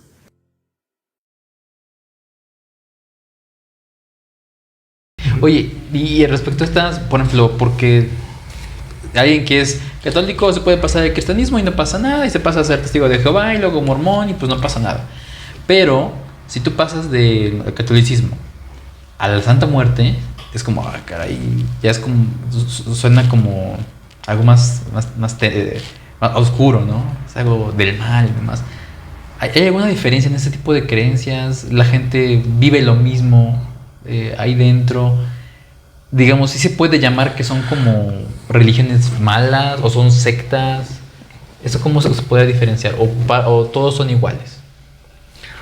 Depende desde la mirada del creyente, digamos, ¿no? Okay. O sea, en términos pues, teóricos, desde la antropología, también se parte desde esta idea de que no hay religiones falsas ni verdaderas, ¿no? O sea, simplemente son religiones. ¿Por qué? Porque la religión es cultura, al final de cuentas, ¿no? Y entonces la cultura no se puede medir, ¿no? O sea, no es de que esta religión es más que la otra, no, o sea, no hay nada de eso. Sin embargo, lo que sí se puede hacer es que hay sistemas religiosos que están todavía más estructurados, ¿sí? ¿A qué nos referimos con eso? A que tiene un sistema un poco más complejo, ¿no?, en su funcionamiento, ¿no? Entonces, por ejemplo, el catolicismo, que tiene, por supuesto, aparte de una historia, ya tiene toda una estructura, ¿no? Tiene toda una burocracia religiosa, ¿sí?, que la Santa Muerte no lo tiene, ¿no? O sea, no lo tiene, ¿por qué? Pues porque es un sistema de creencias que estamos viendo y que está, digamos, creciendo, ¿no? Sí. Quizá lo va a tener en muchos años, pero también la Iglesia Católica no empezó así, ¿no? No empezó con con esa burocracia, digamos, ¿no? Pero también, por otro lado, ¿no?, es justamente lo que comentamos hace rato, ¿no?, que no, en términos culturales, no necesariamente son nuevas formas de creer, ¿no?, sino que la creencia ahí está, ¿no? La creencia está dada, ¿no? Entonces, lo único que se hace es que estas personas, y eso sí es lo interesante, estas personas son los creyentes, ¿no?, están haciendo sistemas religiosos a su modo, ¿sí? Okay. Y entonces toman un elemento cultural como es la Santa Muerte, ¿no? Toman elementos culturales del catolicismo, como es del rosario, ¿no? Claro. El agua bendita, toman objetos, ¿no?, desde distintos espacios y los unen, ¿no? ¿Cómo los unen en la práctica? O en el ritual, digamos, o en el culto, como quieran entenderlo, ¿no? Sí, claro. Y entonces ahí se empieza a generar una nueva forma, ¿no? Pero si te das cuenta, no es que estén creando una nueva cultura, sino solamente que la están trasladando, ¿no?, de otros espacios para decir, miren lo que ya hice, ¿sí? Es de este culto religioso en torno a la Santa Muerte, ¿no? Como tiene más elementos que se parecen al catolicismo, ¿no? El catolicismo, lo que ha dicho, yo me desmarco, ¿no? Sí. O sea, nada que ver. Esto es otra cosa, ¿no? Porque también eso es cierto, si bien la mayoría de los creyentes de la Santa Muerte, ¿no?, son personas que se asocian, ¿no?, a la delincuencia, al mal, etcétera, etcétera, no es que eso sea una verdad absoluta, ¿no? Claro. Porque en los sistemas de creencias, pues cualquier persona puede creer. Claro. Que son los que se hacen más visibles a veces, sí, eso es cierto, ¿no? Y que muchas veces incluso hay seguidores de la Santa Muerte que se asocian al narcotráfico, o que han estado en la cárcel, ¿no? O que van a la América. O que le van a la América, por ejemplo, ¿no? También. Sí. Entonces dices, bueno, o sea, no es que es una generalidad, ¿no? No, por supuesto que no es una generalidad, ¿no? Porque ese tipo de reflexiones lo único que nos hacen es a verla con fines despectivos a este sistema religioso, ¿no? Entonces, cuando yo decía que los creyentes, las personas, lo que hacen es sistemas religiosos a su modo, ¿no?, es porque también, eso es cierto, muchos de los seguidores de la Santa Muerte, ¿no?, dentro del catolicismo, ¿no?, institucional, no encajaron, ¿sí? Porque el catolicismo institucional, pues mira, aquí está mi estatuto, o sea, entonces tampoco, no matarás. Ajá, por ejemplo, ¿no? Entonces dices, bueno, es que yo soy matado, pero si regreso al catolicismo, soy mal visto, ¿no? Sí. Y me siento mal, entonces mejor agarro, hago algo nuevo, ¿no? Y me junto también con los que han hecho, son similares a mí, ¿no? Y entonces creamos un culto, ¿sí? Creamos un culto, en este caso de la Santa Muerte, Malverde, y hay, digamos, un montón, ¿no? Juan Soldado, ¿no? Que son también, esto es bien interesante, que son entidades divinas que son más horizontales y que están un poco a la par que los propios creyentes, ¿no? Por ejemplo, me decía un seguidor de la Santa Muerte, ¿no? Dice, es que yo a la Santa Muerte no le pido como yo le pediría a los santos en el catolicismo, ¿no? Dice, yo a la Santa Muerte le pido paro, ¿no? ¿Sí? O sea, entonces, al hablarle con ese lenguaje, ¿no? Claro. Le estás trayéndolo en el discurso. Acuérdate otra vez, la cultura son formas también de decir, sí, ¿no? Estás trayendo al discurso a una entidad que está a tu nivel, ¿no? Y que dialoga contigo en términos horizontales, ¿no? Casi ningún sistema religioso de los que conocemos, mayoritarios, ¿no?, hace eso. ¿no? ¿sí? El único, digamos, por traerle aquí el referente fue Jesucristo, ¿no? Que lo envían a la tierra, ¿no? Y dicen, pues le dice Dios, convive con las personas y sé igual que ellos, ¿no? Pero en la práctica no era igual que ellos, ¿no? Por supuesto que no. En el caso de la Santa Muerte, los propios seguidores, ¿no? Tratan de que la Santa Muerte sea su par, ¿no? Su igual. Su igual, ajá, sea su par, sea su igual. ¿Por qué? Porque le piden paro, ¿no? ¿Tú a quién le pides paro? Le pides un cuate, ¿no? Al cuate, efectivamente, ¿no? O sea, no le pides, Dios, dame un paro, ¿no? O sea, le pides paro a tu cuate, ¿no? Entonces, son sistemas que están siendo creados a modo, ¿sí? O sea, ninguna instancia superior a mí me está diciendo, no, yo voy a crear mi propio sistema, ¿no? Y en ese sentido, aquí en Puebla fue nota hace algunos meses que dicen que se instaló la iglesia maradoniana, ¿no? En Cholula. Sí. En Cholula, que son los seguidores del Diego Armando, ¿no? Futbolista que ya falleció, ¿no? Sí. Y que uno dice, bueno, ¿eso qué, no? Eso no, están jugando. Pues no necesariamente están jugando, o sea, las personas están haciendo un poco a su modo, ¿no? Lo que quieren, en lo que quieren creer, ¿no? En lo que quieren hacer. Pero alrededor de eso siempre es necesario por lo menos dos cosas, bueno, tres, ¿no? Uno, que exista la creencia, ¿no? Dos, que exista un grupo, ¿no? Una comunidad de fieles, de seguidores, que se congreguen de manera más o menos recurrente, ¿sí? Y tres, que esa comunidad haga rituales o haga cultos, ¿sí? ¿Para qué? Para perseverar, digamos, esa creencia, ¿sí? Por supuesto, habrá quien diga, bueno, y la funcionalidad de esos grupos es que, pues también que a Maradona que se le va a pedir, ¿no? Que te supla una necesidad, ¿de qué tipo, no? Pues depende de sus seguidores. Claro, ¿sí? ellos ponen la pauta. Ellos, exactamente, ¿no? Ellos dicen, bueno, es que así como los católicos que te dicen, si se te perdió algo, de santo es el bueno, ¿no? Si te quieres casar, esta virgen o este santo es el bueno, ¿no? O sea, así justamente pasa. Por eso te decía, o sea, la Iglesia Católica lo único que les dijo es, sí se puede hacer esto, ¿no? Tener un santo para cada necesidad. Entonces dicen, bueno, pues préstame un santito y aquí le damos su culto solamente a él y te lo sacamos de un contexto católico, ¿no? Wow. Uy, está súper interesante. Oye, pero por ejemplo, ahorita que se juntó el fútbol y la religión y hablabas de ritos, ¿un partido de fútbol puede ser un rito? O sea, me refiero a que sabes que empieza el himno de la liga y entran los jugadores, o sea, todo ese protocolo se vuelve un rito en el cual todos estamos como inmersos. Ahorita que decías, necesitas un grupo de gente en específico que vaya, que se junte. ¿En el estadio se hace un rito o simplemente es un protocolo? Muchas veces el ritual va a depender de la función que tenga en sus asistentes, usuarios, como quieras llamarlo, en sus miembros, ¿no? Okay. ¿Sí? Muchas veces de eso va a depender el ritual. ¿Por qué? Porque hay distintas formas de entender un ritual, ¿no? Un ritual te puede transformar, ¿no? Un ritual puede ser un elemento que sirva para conmemorar, ¿sí? O un ritual puede ser también un elemento que alguien te sirva para institucionalizarte algo, ¿no? O sea, dependiendo del caso. O un ritual, ¿no? En este sentido, puede ser también un elemento, una práctica que te sirva para desahogarte, ¿sí? Y entonces, si ese desahogo se hace de manera grupal, ¿no? Imagínate ahí un estadio de fútbol, todos los seguidores, sí, ¿no? La pasión. Efectivamente, hablamos de una comunidad, pero esa comunidad asiste, se reúne con un objetivo común. Claro. ¿Sí? Y entonces pues, se aplica, ¿no? O sea, palomita, porque sí, se aplica, que hay una comunidad de aficionados, de hinchas, ¿no? Como lo quieren ver, ¿no? Hay un ritual, sí. ¿Cuáles son estas prácticas de ritual? Los cantos, ¿no?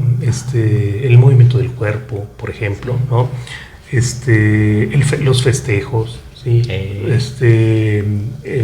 Y más, ¿no? Hay bebidas, ¿no? Por ejemplo, sí, ¿no? también. Sí, hay bebidas, hay comida incluso, ¿no? O sea, típica, ¿no? Típica, ¿no? Las semitas, ¿no? Cuando esa comunidad se sienta a compartir los alimentos, imagínate, ¿no? O sea, hay como algo ahí que cohesiona, ¿no? Entonces, en ese sentido, se puede entender como un ritual, ¿no? ¿Qué tipo de ritual? Depende de la perspectiva del que lo practica, ¿sí? Pero de que tiene todos los elementos para hacer un ritual, sí, por supuesto, tiene todos los elementos para hacer un ritual. Y si todavía lo complejizamos más, ¿no? el partido de fútbol, ¿no? Se convierte en términos simbólicos como una batalla en donde alguien tiene que ganar, ¿sí? Porque cuando empatan es así, ups, ¿no? Acuérdate del sistema binario, ¿no? Sí. O pierdes, wow, o ganas, sí, es cierto. ¿sí? Pero si empatas te quedas así como, ¿no? O sobre todo los narradores de fútbol, cuando sucede el empate, ¿no? Pero depende de la forma en cómo suceda. Te dicen, bueno, es un empate con sabor a victoria, ¿no? Porque quieres trasladar ese discurso hacia algo, ¿no? Pero incluso también cuando gana tu equipo, dices, o sea, sí ganamos, pero ve cómo ganamos, ¿no? O sea, con un penal nada más. Con un penal no jugamos, o sea, entonces te queda esa insatisfacción. Entonces, lo tratamos de llevar al ámbito binario, ¿no? O sea, si ganamos, ganamos, ¿no? Y si perdemos, pues perdemos, ¿no? O sea, es el caso de la selección de México que dicen, jugamos como siempre, pero jugamos, sí, ¿no? Jugamos perdimos como siempre, ¿no? Porque se trata de llevar como esos discursos netamente binarios, ¿sí? Porque confrontar dos equipos y que esté en juego la victoria, o sea, los puntos sí son importantes, por ejemplo, no el sistema de sumar puntos, pero los cómo importan mucho, ¿sí? Y entonces dices, ganamos, convencimos, ¿no? Y entre tu público te apoya, ¿no? Y te va a mostrar ese respaldo la siguiente vez que juegue, ¿no? Y todos nos vamos a unir. Entonces hay una euforia totalmente, ¿no? ¿Sí? Y esa euforia se empieza a contagiar.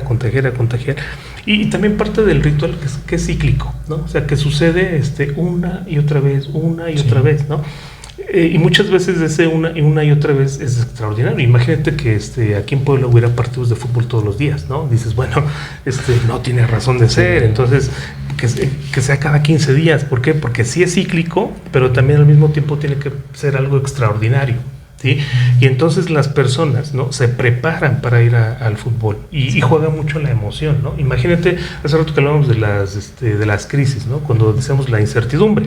Sí. Yo sí tengo incertidumbre, pero tengo emoción también, ¿no? Sí.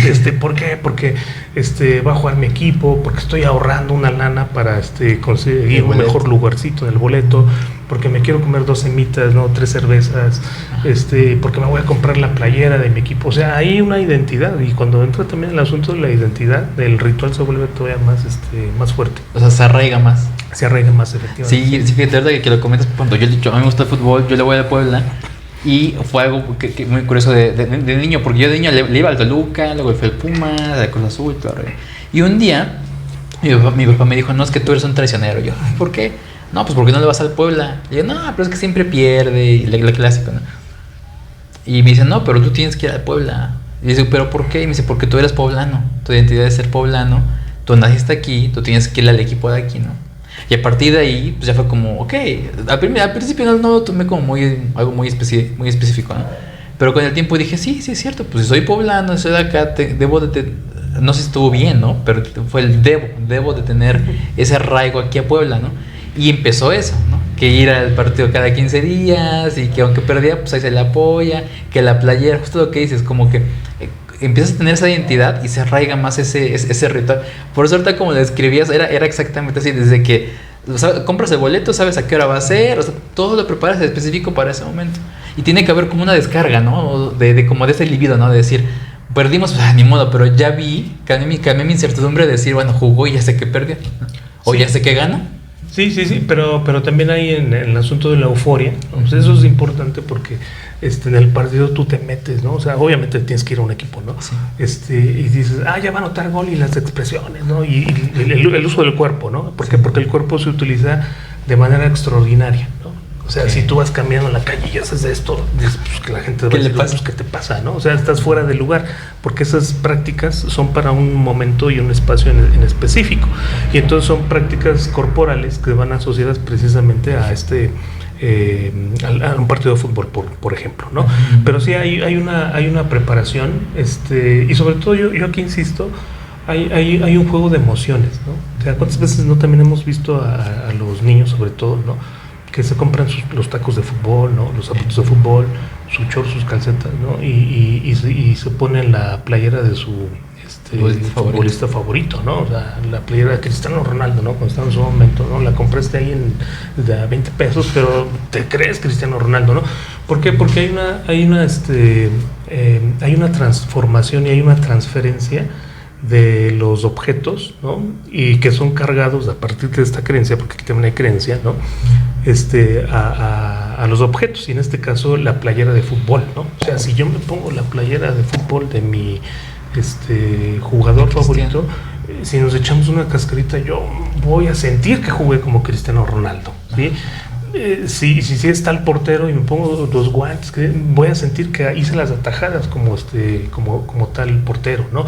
Es la emoción, ¿no? Y también es del sentirse una persona extraordinaria, ¿no? En ese momento, ¿no? Por eso cuando se va al partido de fútbol, uno utiliza esa euforia, ¿no? Todos son directores técnicos, ¿no?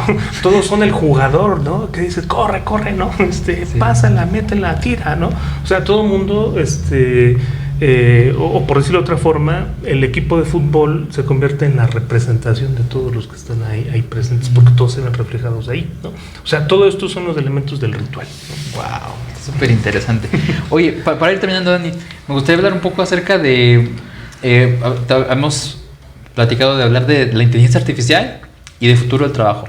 Para mí es algo que llega a ser un tanto preocupante porque, como lo estamos viendo hoy, y quizá realmente son los principios, ya hay herramientas que pueden sustituir a algún humano o no. Primero sería como pregunta. No sé qué es lo que tú tendrías que decir alrededor de eso. A mi percepción, no. Nunca va a haber algo que sustituya al humano tal cual, pero sí puede herramientas que puedan hacer tareas específicas que puedan hacerlas mejor con un humano. ¿Tú qué piensas? Sí, no, yo creo que sustituir a un humano está complicadísimo, ¿no? Porque el humano es complejo, ¿no? Y la máquina, digamos, está programada, ¿no? Hace cosas, si tú a un humano le dices, ¿por qué no fuiste a la cena de fin de año? ¿No? Te puede dar cantidad distintas de respuestas, ¿no? Sí. Pues porque no quería, porque tenía frío, porque no tenía dinero para el pasaje, porque no me sentía afín con ninguno de ustedes, ¿no? Claro. O sea, las respuestas son infinitas, ¿no? Ya, una máquina está programada para ir, ¿no? ¿Sí? Sí, una máquina está programada para ir. Y otra vez ahí, y me parece que los que se dedican a todo este desarrollo tecnológico, me parece que no me van a dejar mentir, pero utilizan también el sistema binario, ¿sí? Sí, no, 1 y 2. Y entonces la máquina puede ir o no puede no ir. Sí. Esas son las opciones. Esas son las opciones, ¿no? Nunca te va a decir, pues, déjame pensarlo, ¿no? O sea, no te voy a decir eso porque eso es Entonces, en ese sentido, es muy complicado que las máquinas sustituyan a los humanos. ¿Sí? Si nos metemos al asunto de las emociones, ¿no? Seguramente ya hemos visto estas bocinas inteligentes, ¿no? Uh-huh. Que igual quieres entrar en un diálogo con ella, ¿no? Y tú dices, ¿cómo te sientes, no? Y te da una respuesta porque está programada para dar una respuesta, ¿no? Uh-huh. Pero hay veces que la bocina te dice, pues, perdón, no tengo la respuesta para eso, ¿no? No fui programada para eso, ¿no? Entonces, o sea, desde ese sentido no hay ahorita digamos, algo que nos lleva a pensar que van a sustituir a las personas. ¿Qué sí puede pasar? Sustituir actividades, ¿no? Pero no está de por medio nada en términos subjetivos, ¿no? Uh-huh. O mentales, por ejemplo, ¿no? Okay. ¿Por qué? Porque nosotros como personas somos entidades, ¿no? Que tenemos emociones, ¿no? Que pensamos de manera distinta según que manifestamos enojo, tristeza, etcétera, etcétera, ¿no? La máquina no necesariamente lo va a hacer, o sea, ella puede aprender, seguramente puede aprender, claro. ¿Sí? E incorpora, pero dentro de esta variedad de programas. ¿Qué pasa si hace esto? Entonces digo esto. ¿Qué pasa si estoy en esta situación? Entonces hago esto, ¿no? ¿Qué pasa si esto? Entonces esto. O sea, se va condicionando. Exactamente, se va condicionando, ¿no? Entonces, en el caso de las bocinas que pues ya han entrado a la casa, al hogar, ¿no? Claro. Y que al mismo tiempo se están ligando con otros dispositivos, ¿no? Que son las televisiones, que son como máquinas para limpiar, ¿no? Ajá, sí. Que ya tú le das una orden, ¿no? Las luces de tu casa, ¿no? Las luces de tu casa, ¿no? Pero incluso otra vez llegamos al mismo, las puedes programar, ¿no? O sea, la luz no va a decir como que ya está oscureciendo, creo que ya tengo que prender la luz, ¿no? O sea, no va a decir eso. La puedes programar para decirle a las 7 de la noche quiero que prendas la luz. Uh-huh. Entonces un poco a eso se le llama inteligencia, ¿no?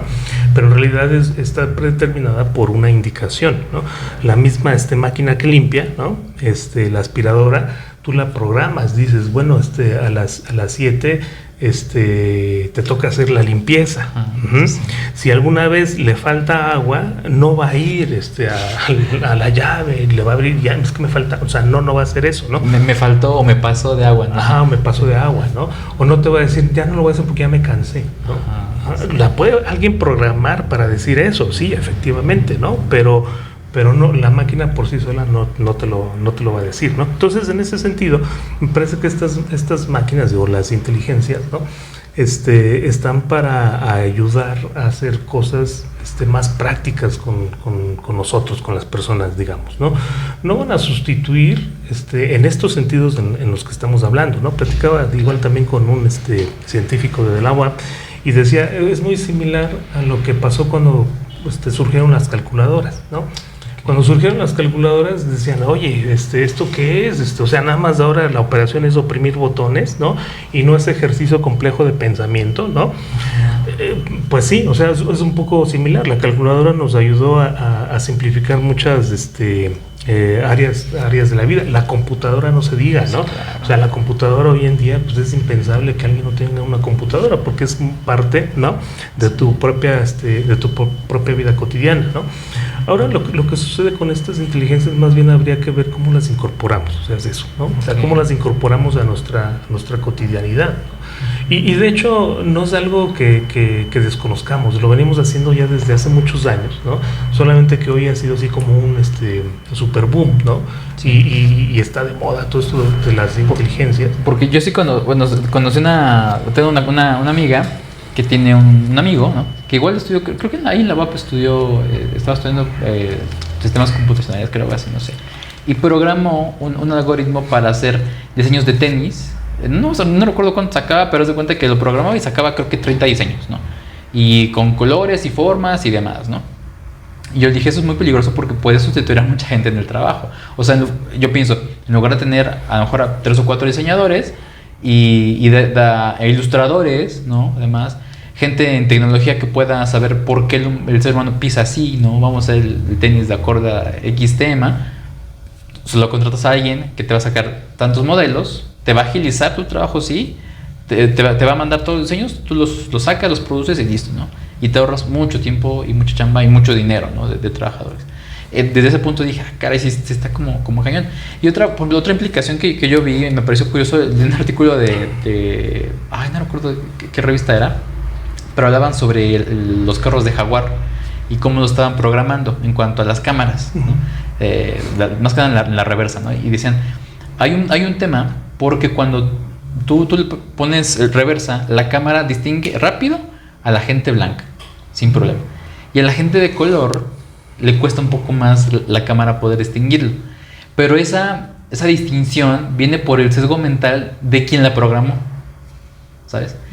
Entonces, a mí se me hace, pues no complejo, pero sí tienes como un watch out, ¿no? De decir, ay, caray, pues hay que tener cuidado de quién las puede operar, ¿no? En este caso, a lo mejor algo sencillo como una Alexa y demás, tú la programas, tú tienes tu autonomía, libertad para que no te haga daño, ¿no? Digamos. Pero digamos, a gran escala o con grandes elementos que pudieran ser como pues un automóvil, ¿no? A lo mejor Tesla, ¿no? De hecho, igual sacaron problemas con Tesla, porque ves que está el modo automático, ¿no? Tú lo sueltas y avanzas. Y había, creo que fueron los primeros modelos que pasó lo mismo, porque para poder avanzar tienen que amarse enfrente. A la gente era más factible que atropellaran a gente de color que a gente blanca, ¿no? Entonces, yo siento que hay un leve riesgo en la gente que vaya a operar esas inteligencias artificiales o esas formas en las cuales va a haber una subjetividad por medio de esa inteligencia o de ese mecanismo, ¿no crees? Sí, yo creo que aquí más bien sería como distinto, ¿no? O sea, ¿cómo incorporamos la tecnología o las inteligencias de una manera inteligente, ¿no? Para nosotros, ¿no? Hay veces que por supuesto que te ayuda mucho, ¿no? y te simplifica aspectos como más cotidianos, comunes de la vida, ¿no? Sí. Otras veces no necesariamente, ¿no? ¿Cuántas veces personas no se han perdido por las recomendaciones de Google, ¿no? o han llegado tarde, ¿no? Sí. Pues porque dices, oye, pues me estaba confiando, ¿no? Pero ahí yo pienso que, insisto otra vez, es un asunto, sí, en términos individuales, ¿no? O sea, cómo hacen conciencia las personas, ¿no? Para decir, bueno, ya le entendí a esta inteligencia, ahora cómo la voy a incorporar, ¿no? A mi vida, a mi cotidianidad, a mis estudios, etcétera, etcétera, ¿no? Para que esto me haga más llevadero en la vida. Justamente el tema de los autos, ¿no? Ese es un tema bien interesante porque pues, cada vez más hoy en el mercado, ¿no? Ya un coche lo compras y tiene la camarita de reversa, ¿no? Y antes, ahora ya ves pantalla, o sea, antes te volteabas de este lado, ¿no? Te daba tortícolis, no todavía volteabas. Sí, y en esto que dices de la sustitución de las personas, si tenías a alguien a la mano, le decías, échame aguas, ¿no? O sea, hoy en día, por ejemplo, estas personas que cuidan los coches en los estacionamientos, les viene bien. Uno de repente dice, gracias, o sea, pero mira, ya aquí veo todo prácticamente, ¿no? Mis retrovisores, mi cámara, los sensores, ¿no? O sea, sí. Gracias, no necesito necesariamente de tu ayuda, ¿sí? ¿Sí? O sea, ¿cómo lo hacemos para que estas tecnologías o estas inteligencias sean como más llevaderas con nosotros? ¿Qué es lo que va a pasar cuando se descomponga esa cámara de mi coche, ¿no? O sea, voy a regresar otra vez a la antigüita, me voy a volver más torpe, no sé. Yo alguna vez tuve un profesor, y estamos hablando de tecnología, ¿no? Que su proyector no prendió, ¿sí? Y al no prenderse su proyector no supo qué hacer, ¿no? Y dijo, no hay clases, perdón, pero mi proyector no jala, ¿no? Y entonces si ese profesor hubiera dicho, bueno, ¿qué pasa si no responde mi proyector? O sea, ¿qué alternativa tengo, ¿no? Uh-huh. Para tratar de solucionar la vida, digamos, el laboral en ese sentido, ¿no? Y poder también yo seguir con mi vida y con mis funciones que tengo en esta vida, ¿no? Pero si también estamos, digamos, ¿no? Dependiendo de estas tecnologías, ¿no? Sí nos tiene que llevar más bien como a esa pregunta, o sea, ¿qué vamos a hacer cuando no funcione? Claro. ¿Qué vamos a hacer, no? Si se nos va, no el internet, la energía eléctrica. Algo tan sencillo. Sí, tú dices, bueno, se me fue el internet, sé que va a regresar, pero hay energía eléctrica, ¿no? Pero si se te va la energía eléctrica, sí, se te fue todo, ¿no? Sí. Y entonces tienes que empezar a pensar de manera como lo hacías antes. Pero si todas estas generaciones, incluyendo todos nosotros, ¿no? Que ya estamos influenciados por esto, inmersos, ¿sí? No sabe o no pone en práctica esas formas de pensar antes de la propia tecnología, ¿no? Nos va a costar mucho trabajo otra vez regresar a la antigua. Digo, yo apenas depuré cosas en mi casa y tiré varios mapas, ¿no? Sí, dije, esto ya no sirve, ya no es funcional, ¿no? Dije, hubiera guardado uno en el coche, ¿no? Porque nunca sabes cuándo lo vas a ocupar, o cuando llegues a un espacio donde no te llegue la señal de internet y dices, ya no sé qué hacer porque mi vida dependía de esa tecnología, ¿no? Sí. Entonces pensar como de manera alterna, ¿no? En qué pasa, ¿no? Si también yo sé usar como estos otros elementos que a lo mejor ya son obsoletos o son tradicionales, ¿no? Pero de seguro esta tecnología va a seguir escalando, ¿sí? Y nos vamos a encontrar de repente en otros espacios que pues parecían como impensables, ¿sí? Ahorita justamente que decías de los carros, hay un video de un chavo que va con la llanta de atrás, ya sin llanta, casi puro ring, y así va en la carretera y lo paran, ¿qué onda? Investigaron porque fue como muy viral. Y dijeron, oye, ¿no te diste cuenta que ya lleva haciendo una llanta, ¿no? Y lo pararon. Dice, no, es que el carro siempre me muestra si hay alguna falla en la llanta, en cualquier llanta, siempre le hago caso. Si me dice está baja, me dice si está pasada, si pasó algo, no me marcó nada, yo me sigo, ¿no?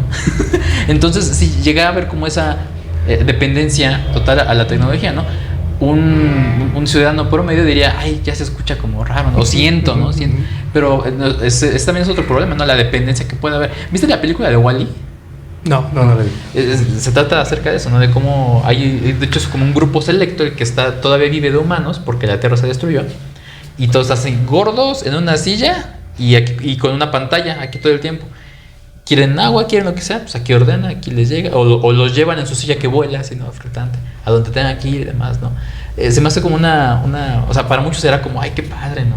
No haces nada, pero para mí es como un riesgo, ¿no? Decir, o sea, hay muchas más implicaciones intelectuales, digamos, porque si te haces más flojo, oye, no sé qué es, hay alguien que es hipocondriaco, ¿no? O sea, si no sabes, pues vas a Google, ¿no?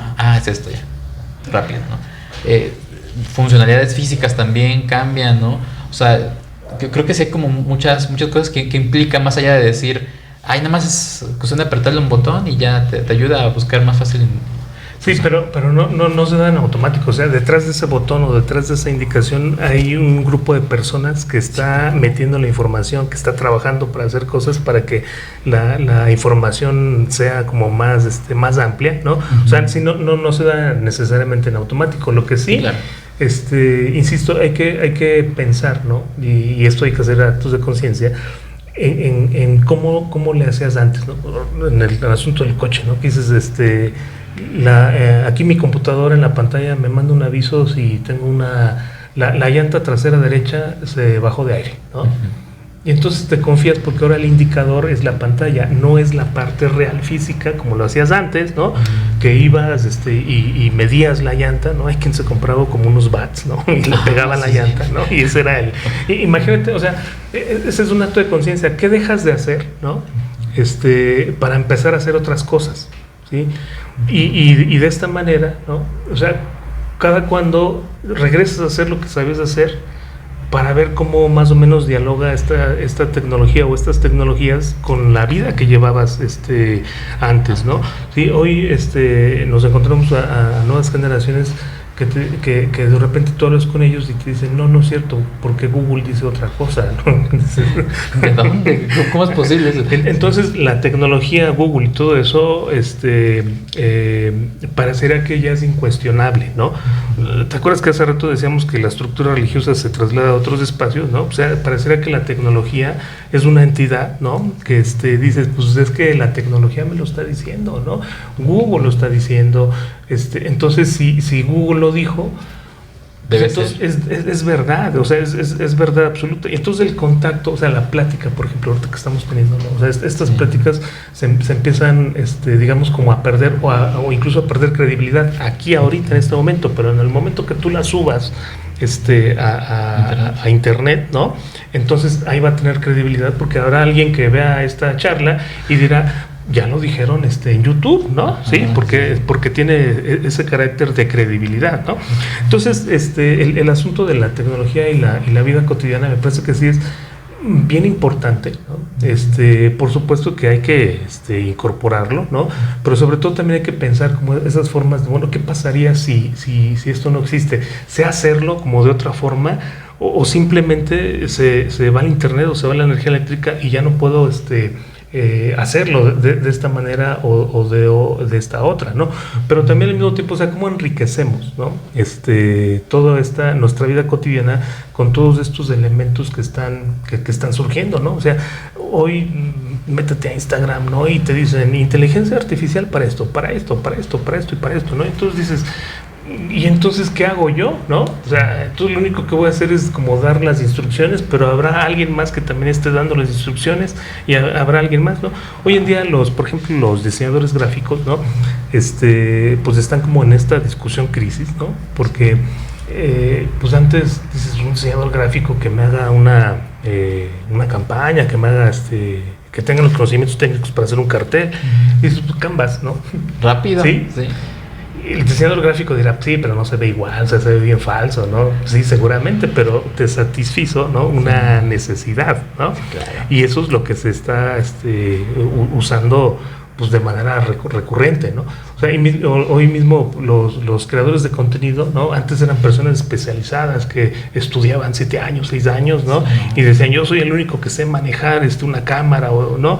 Hoy en día ves 2 o 3 videos y ven, o sea, ahí está, ¿quién estudió comunicaciones de tuyo? Pues nadie, ¿no? Pero estamos de acá, o sea, la tecnología sí, por supuesto, puede ayudar y hace rato hablamos del acceso, ¿no? Así como hay acceso a la cultura, también la tecnología, digamos, es una parte de la cultura, ¿no? Y entonces tendría que haber, más bien tendríamos que cuestionarnos eso, ¿cuáles son los accesos a la tecnología, y los accesos deberían de ser más democráticos, ¿no? Los accesos deberían de ser sí más pensados, reflexionados, para que haya un diálogo, ¿no? En donde todos estemos, digamos, con estos accesos a la tecnología, ¿no? Claro, okay. Muy bien, Dani, pues vamos terminando. ¿Algo que quieras decir para terminar? Veo que subes con muchos posts a tu Facebook. ¿Algo que quieras anunciar, algún evento que vaya a haber? Algo que sea importante poder decirle a la gente. Ay, mira, si es que llegaron hasta este punto de la plática. Sí, claro, te me agarras en curva. No sabría qué. Pero muchas actividades alrededor. Sí, ¿no? digo, igual quien quiera ahí agregarse como amigo, estoy en el Face como Daniel Ramos, ¿no? Y ahí comparto como muchas cosas de antropología y algunos libros, ¿no? Okay. Últimamente he compartido mucho esto de la tecnología, el TikTok y estas cosas desde la antropología, porque sí parecen como que son de risa, pero insisto, o sea, el antropólogo estudia prácticamente todos los aspectos de la vida, ¿no? Y quien ahí también quiera conocer un poquito más, pues bueno, si me nos agregamos, pues seguramente ahí vamos a compartir muchas cosas. Claro. No, yo creo que faltó tiempo para poder seguir platicando, pero a ver si en otra ocasión podemos grabar otro episodio, estaría buenísimo. Sí, seguro, pues yo encantado de venir. Súper, perfecto, gracias gente por haber estado acá, nos vemos, gracias Dani. Gracias, a ti, hasta luego, adiós.